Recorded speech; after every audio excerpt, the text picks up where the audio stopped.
তো গাইস, তোমরা আগে এই রানীমায়ের ভিডিওটা দেখো, তারপর আমরা ফানি কমেন্ট পড়বো। মনে রেখো, রানী অরুন্ধতী সাম্রাজ্য এটা, এখানে অন্যায়ের কোনো স্থান নেই।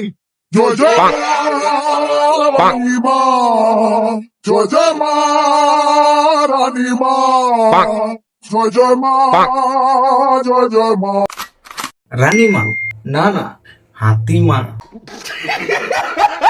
রানী অরুন্ধতী না না, বুড়ি অরুন্ধতী। এই অ্যাক্টিংটা কয়েলকেই মানায়। রানীমা না না, বিন্দু পিসি। সব ক্যারেক্টার কি আর ফোলা গলায় আর ছোট ঠোঁটে ভালো লাগে? কয়েলকে মানায়, তোমাকে শাশুড়ি মা লাগছে। নাকের ফুটো দুটো দেখো, কাঞ্চনার মতো লাগে। একদম ম্যাচ করেনি, কুটনি শাশুড়ির মতো লাগছে। তোমাকে আমি জামাই বলেই মানি না। ভাই অরুন্ধতী এত মোটা হলো কবে? বিন্দু মাসি। রানীমা না না, ভুটকি মা।